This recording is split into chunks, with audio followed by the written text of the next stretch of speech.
کل 7 دسمبر سے جو چائنا کے صدر ہیں شی، انہوں نے دورہ سٹارٹ کیا ہے 3 روزہ دورہ، تقریباً 10 دسمبر تک وہ سعودی عرب میں رہیں گے۔ یہ دورہ کئی لحاظ سے بڑا امپورٹنٹ ہے۔ پہلا تو خود کیونکہ چائنا اور جس طرح سے امریکہ کے تعلقات، جو ٹریڈ جس کو وار کہا جا سکتا ہے، وہ اس حوالے سے بڑا اہم ہے، کیونکہ چائنا کوشش کر رہا ہے جو رشیا کا جس طرح سے انہوں نے تیل یا انرجی کے حوالے سے، پھر اب وہ کوشش کر رہا ہے کہ جو سعودی عرب ہے یا عرب جو ورلڈ ہے وہ بھی اس کے ساتھ آ جائے اس گیم کے اندر۔ سعودی عرب کے حوالے سے یہ ہے کہ جب سے جو بائیڈن صاحب آئے ہیں، پریزیڈنٹ بنے ہیں USA کے، تو ان کے تعلقات کچھ بہتر نہیں رہے ہیں۔ انہوں نے تیل کی جب یہ کہا کہ سعودی عرب نے کہ ہم اس کی جو پیداوار ہے اس کو کم کر رہے ہیں، تو اس وقت بائیڈن نے یہ کہا تھا کہ اس کا حساب دینا پڑے گا۔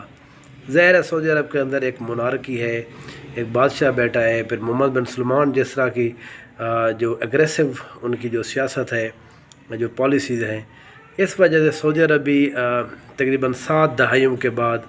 پہلی دفعہ یہ کوشش کر رہا ہے کہ ہم امریکہ کے اثر سے نکل کر سعودی عرب یا جو سعودی عرب ہے وہ یہ کہہ رہا ہے کہ ہم امریکہ کے اثر سے نکل کر چائنا کے بلاک میں چلے جائیں، چائنا کے ساتھ اپنے تعلقات کو کچھ زیادہ بہتر کریں۔ تو اس لیے یہ دورہ بڑا اہم ہے، کیونکہ پھر اس کے علاوہ جو شی ہے اس کی جو میٹنگز ہیں وہ GCC کے جتنے بھی ممالک ہیں، 6 ممالک، ان کے ساتھ، ان کے سربراہان کے ساتھ بھی میٹنگ طے تھی، وہ کل ہوئی ہے میٹنگ ان کے ساتھ۔ تو اس لیے یہ انٹرنیشنل پولیٹکس کے حوالے سے شی کا یہ دورہ سعودی عرب کا بڑا اہم ہے، کیونکہ یہ قطر کا ورلڈ کپ کرانا، پھر اس کے بعد جس طرح سے عرب دنیا کو اب ایک جس کو کہتے ہیں کہ اکنالجمنٹ ہو رہی ہے عرب ورلڈ کی، ویسٹ کے علاوہ کوئی اور بھی یہاں پر بستا ہے، سیاست ہو گئی، پولیٹکس ہو گئی، سپورٹس ہو گئیں، یہ ساری چیزیں ویسٹ سے ایسٹ کی طرف جب سے یہ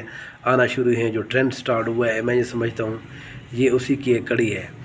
یوکرین وار کے اندر ہم نے دیکھا ہے کہ جس طرح سے سعودی عربیہ نے، جس طرح چائنا نے، ایران نے، باقی جو ممالک ہیں جو امریکہ کے بلاک سے نکلنے کی کوشش کر رہے ہیں یا کم سے کم نکل چکے ہیں، انہوں نے رشیا کے جتنے بھی ان کے اٹیک سے ان کی کوئی کھل کر مخالفت نہیں کی،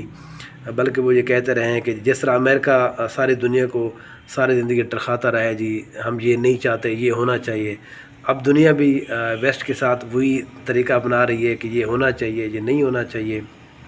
تو اس لیے یہ سعودی عربیہ کا شی کا دورہ، ایران کے ساتھ تعلقات، ایران کا جو مختلف میزائلز ہیں ان ٹیکنالوجی کا، رشیا کے ساتھ تعلق، پھر سیریا والا معاملہ، ان سب چیزوں کو میں یہ سمجھتا ہوں کہ جو امریکہ ہے اس کی جو ہیجمنی ہے یا جس کو اس کی سپر پاور ہے وہ کم تو ختم نہیں ہو جائے گی، لیکن بہرحال اس کو ایک ڈینٹ ضرور لگے گا انٹرنیشنل پولیٹکس میں اس دورے کے بعد۔